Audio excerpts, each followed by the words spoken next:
আমাদের একজন অন্য ধর্মাবলম্বী ভাই তিনি একটি প্রশ্ন পাঠিয়েছেন। তার প্রশ্নটাই আমার হাতে সবার আগে আছে, উপরে আছে। আমি সেই প্রশ্নটির উত্তর দিয়ে শুরু করছি। তিনি লিখেছেন, আমি জন্মসূত্রে একজন হিন্দু। পৃথিবীতে অনেক ধর্মগ্রন্থ বিদ্যমান এবং প্রতিটা ধর্মগ্রন্থই তার অনুসারীদের কাছে সত্য এবং তাদের কাছে এর সত্যতা প্রমাণ করার জন্য যথেষ্ট যুক্তিও রয়েছে। আমার প্রশ্ন হলো, আমি যদি কোনো একটা ধর্মগ্রন্থকে সঠিক বলে মেনে নিতে চাই, সেটা কিভাবে সম্ভব, কিভাবে হবে? আমি কিভাবে বুঝবো যে এটাই সঠিক, বাকিগুলো ভুল? যেহেতু সবার নিজের ধর্মগ্রন্থগুলো সঠিক বলে মনে করেন, আমি নিরপেক্ষভাবে কোনটাকে সঠিক বলে মেনে নিব এবং কেন মেনে নিব? খুবই গুরুত্বপূর্ণ এবং খুবই প্রয়োজনীয় প্রশ্ন করেছেন আমাদের এই ভাই। আমি প্রথমে তাকে ধন্যবাদ জানাই তার প্রশ্নটি আমাদের কাছে উপস্থাপন করবার জন্য। আর এর উত্তরে আমরা বলতে চাই যে দেখুন, আল্লাহ রাব্বুল আলামিন প্রত্যেকটা মানুষকে জন্মসূত্রে আল্লাহর ভাষায় আল্লাহ নবী সাল্লাল্লাহু আলাইহি সাল্লামের মাধ্যমে আল্লাহ তাআলা ব্যক্ত করেছেন, ওয়াহী গায়রে মাতুর মাধ্যমে ব্যক্ত হয়েছে যে কুল্লু মৌলুদিন ইউলাদু আলাল ফিতরাহ, প্রতিটি মানুষ জন্মসূত্রে ঈমানদার হয়ে জন্মগ্রহণ করে। প্রত্যেকটা মানুষের স্রষ্টার প্রতি বিশ্বাস, এটা নিয়েই সে দুনিয়াতে আসে। এই স্রষ্টা সংক্রান্ত যে ধারণা, এটা তার সমাজ, তার পরিবার থেকে যেটা পায় সেটাকেই সে ধারণ করে। বাকি স্রষ্টার প্রতি ধারণার এই বিশ্বাসকে নিয়েই মানুষ জন্মগ্রহণ করে। তার বাবা মা সম্পর্কে আল্লাহ নবী সাল্লাল্লাহু আলাইহি সাল্লাম বলেছেন, ইল্লা আন্না আবওয়াহু ইয়াহুবিদানিহি আও ইউনাসসারানিহি আও ইউমাজ্জিসানিহি। মানুষ যে বিভিন্ন ধর্মের অনুসারী হয়, এটা তার পরিবার থেকে যে দীক্ষা পায়, পরিবার তাকে যেদিকে গাইড করে সে সেদিকে যায়। বাকি জন্মসূত্রে সে আল্লাহ বা সৃষ্টিকর্তা যে একজন আছেন, সেই এক সত্তার প্রতি বিশ্বাসী হয়েই জন্মগ্রহণ করে। তারপরে সে ডাইভার্ট হয়ে যায় পারিবারিকভাবে যে গাইডেন্স পায় সেই গাইডেন্সের আলোকে। এখন আপনি যখন প্রাপ্তবয়স্ক হন, আপনি যখন দেখবেন যে একাধিক ধর্মগ্রন্থ বা একাধিক ধর্ম পৃথিবীতে আছে। আল্লাহ তাআলা কোরআনে কারিমে বলেছেন, ইন্নাদ-দীন ইনদাল্লাহিল ইসলাম, আল্লাহর কাছে একমাত্র মনোনীত দিন হলো ইসলাম। এই কথা যখন আপনি জানতে পেরেছেন, তখন আল্লাহ তাআলা আপনাকে যে বিবেক দিয়েছেন, সেই বিবেক খরচ করে আপনি ইসলামকে জানার চেষ্টা করবেন। আমরা যদি কেউ অন্য ধর্মকে জানার চেষ্টা করি, বিশেষ করে আমার যে ভাই প্রশ্ন করেছেন তিনি এবং আরও যারা অন্যান্য ধর্মে আছেন, আমি যদি বলতে চাই যে তারা যদি ইসলামকে জানার চেষ্টা করেন নির্মোহভাবে, তারা যদি সত্যানুসন্ধানী দৃষ্টি নিয়ে ইসলামকে স্টাডি করেন, কোরআনকে তারা পাঠ করেন এবং পড়েন, আমার বিশ্বাস একটা সময় তারা ইসলামের সত্যতাকে খুব সহজে, খুব স্বাভাবিকভাবে উপলব্ধি করতে পারবেন। যেহেতু তিনি একজন সৃষ্টিকর্তায় বিশ্বাস করেন, অতএব সৃষ্টিকর্তার কাছে তার আকুতি থাকা উচিত, প্রার্থনা থাকা উচিত, হে মহান সৃষ্টিকর্তা, আপনি আমাকে গাইড করেন। এবং নিজের বিবেক, বুদ্ধি সবগুলোকে উন্মুক্তভাবে তিনি ব্যবহার করে তিনি কোরআনকে, আল্লাহর দ্বীনকে তিনি বোঝার চেষ্টা করা দরকার। এটা যে কোনো ধরনের মানুষের জন্যই প্রযোজ্য, যে আপনি পারিবারিকভাবে যে দ্বীন পেয়েছেন সেই দ্বীনকে আপনি রপ্ত করেন, বুঝেন। অন্য ধর্মাবলম্বী ভাই যারা আছেন তাদেরকে আমরা বলবো যে কোরআন আপনারা নির্মোহভাবে একটু পড়ার চেষ্টা করুন। ফ্রান্সের একজন পলিটিশিয়ান, তিনি একসময় ইসলামের প্রতি অনেক বেশি বিদ্বেষ লালন করতেন। 2009, 10, 11 এই সময়টাতে আমি সোশ্যাল মিডিয়াতে আমার ফেসবুক আইডিতে তার ছবি, নাম দিয়ে অনেক লেখালেখি করেছি তার ইসলাম বিদ্বেষের কারণে, মুসলমানদের প্রতি বিদ্বেষের কারণে। বেশ কিছুদিন পর, বোধহয় গত কিছুদিন আগে, এক ভদ্রলোক আমাকে দেখালেন ইউটিউবে তার একটা ভিডিও। আমি দেখে তো অবাক হলাম যে এই ভদ্রলোক একজন পলিটিশিয়ান ছিলেন, পাওয়ারফুল পলিটিশিয়ান ছিলেন।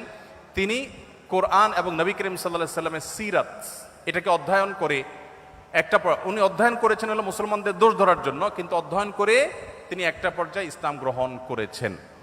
অতএব আমি আমার এই প্রশ্নকর্তা বন্ধুকে বলবো, আপনি দুটি জিনিস, একটি হলো আপনি মুক্ত মন নিয়ে কোরআনে কারিমটা একটু পড়ুন এবং প্রিয় নবী সাল্লাল্লাহু আলাইহি ওয়াসাল্লাম পুরো জীবনীটা একবার পড়ুন।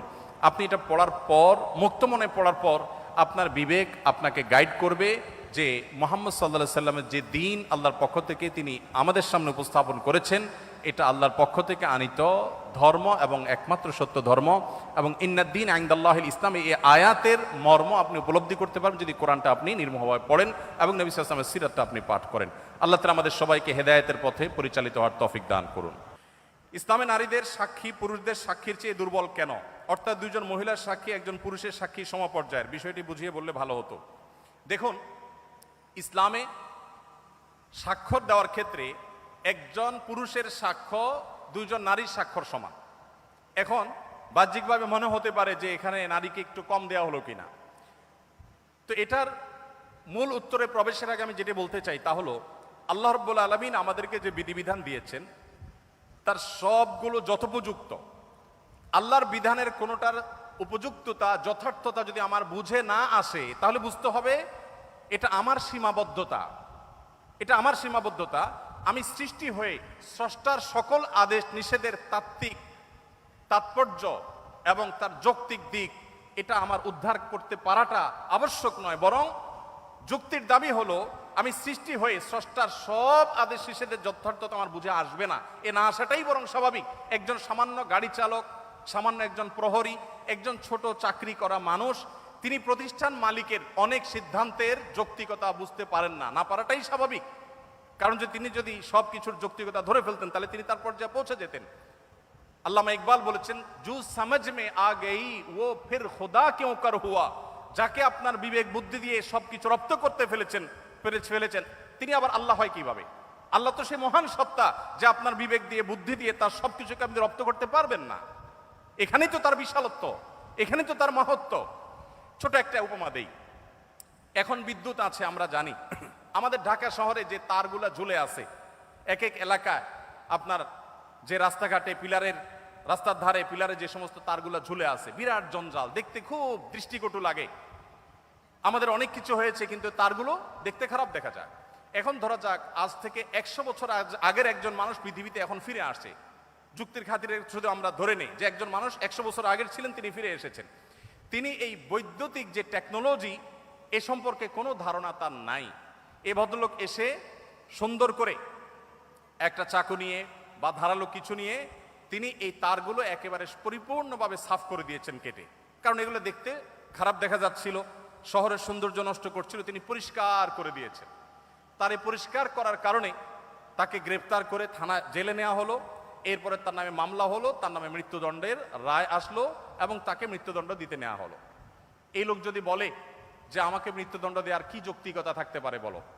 আমি সামান্য একটু তার কাটছি, ভালোর জন্য কাটছি, যদি খারাপও করে থাকি তো একটা জঞ্জালিত, আমাকে মৃত্যুদণ্ড কেন দিতে হবে? যদি বলা হয় যে তোমার এই তার কাটার কারণে বহু হসপিটালে লাইফ সাপোর্টে থাকা রোগী মারা গেছে, তোমার এই তার কাটার কারণে বহু ক্ষয়ক্ষতি হয়েছে, এই জন্য তোমাকে শাস্তি পেতে হবে, এই যুক্তি দিয়ে তাকে বোঝানো যাবে বলেন? 100 বছর আগের মানুষ পৃথিবীতে আজকে আসছে, সে বিদ্যুৎ সম্পর্কে কোনো ধারণা নেই, দেখেও নেই কিছু। এই লোককে যতই যুক্তি দিয়ে বোঝানো হোক যে তোমার সামান্য এই তার কাটার কারণে অনেক ক্ষতি হয়ে গেছে, এটা কি সে বুঝবে? বুঝবে না। আমরা যে এক জায়গায় সুইচ দিলে আরেক জায়গায় ফ্যান ঘোরা শুরু হয়, এখন তো আপনার কমান্ডে অর্ডার করা যায়। এই যে ওয়ালে সুইচ দিলে ফ্যান ঝুলে, ফ্যান ঘুরে, আবার সুইচ বন্ধ করলে ফ্যান থেমে যায়, এই টেকনোলজি যিনি জানেন না, এরকম 200 বছর আগে, 150 বছর আগের, 100 বছর আগের মানুষ যদি পৃথিবীতে আজকে এসে তাকে যদি বোঝানো হয় যে এটা টিপ দিলে এটা ঘুরবে, সে বলবে ইয়ার কি মারো না, এটা কিভাবে সম্ভব? তো মানুষের টেকনোলজি সম্পর্কে ধারণা না থাকলে তার কাছে সেটা অযৌক্তিক মনে হয়, ইলজিক্যাল মনে হয়। তো যিনি টেকনোলজি সৃষ্টিকর্তা, আল্লাহর টেকনোলজি সম্পর্কে আপনার যদি আইডিয়া না থাকে, আপনি প্রশ্ন তুলবেন ভাই এটা কিভাবে সম্ভব? আমরা একবার সুবহানাল্লাহ বললে এতগুলো গাছ হয়ে যায়, জান্নাতে এটা এটা হয়ে যায়, এগুলো শুনে আমাদের মনে প্রশ্ন জাগতে পারে কিভাবে সম্ভব? মুখ দিয়ে সুবহানাল্লাহ বলবো আর ওখানে গাছ হয়ে যাবে, কেমনে সম্ভব? এখন আপনারা ভয়েস কমান্ড সম্পর্কে জানেন। ভয়েস কমান্ড এমনভাবে সেট করা সম্ভব যে এখান থেকে আপনি ভয়েস কমান্ড দিবেন, আরেক জায়গায় কাজ শুরু হয়ে যাবে। সম্ভব না? সম্ভব না। তো মানুষের টেকনোলজি যদি এই হয়, তাহলে আল্লাহর টেকনোলজি কি না হতে পারে? তো এই জন্য ভাইকে আমি প্রশ্ন উত্তরে প্রথমে বলতে চাই, আমি হয়তো একটা যুক্তি আপনাকে দিতে পারবো। সবচেয়ে বড় যুক্তি হলো আল্লাহ রাব্বুল আলামিন নির্দেশ করেছেন মেয়েদের 2 জনের সাক্ষ্য পুরুষদের 1 জনের সাক্ষ্যের সমান। এর পেছনে যুক্তিকতা কি, তাৎপর্য কি, যথার্থতা কি, আমার বুঝে আসুক আর না আসুক, এটাই সত্য, এটাই বাস্তবতা, এর নামই ঈমান। আর যদি বলেন যে আমার বুঝে আসলে আমি মানবো, না বুঝে আসলে মানবো না, তাহলে তো আল্লাহর প্রতি ঈমান আনলেন না, আপনার বুঝের প্রতি ঈমান আনলেন। যাই হোক, এখানে সাক্ষ্যের একটা ব্যাপার হলো যে সাধারণত সাক্ষ্য দেওয়ার যে বিষয়গুলো ঘটে এগুলো পুরুষরাই সাধারণত দেখে, মেয়েদের দেখার পসিবিলিটি কম থাকে। তারা থাকেন পর্দায়, তারা থাকেন বাসা বাড়িতে, তারা থাকেন নিজস্ব আঙ্গিনা, নিজস্ব আলোয়।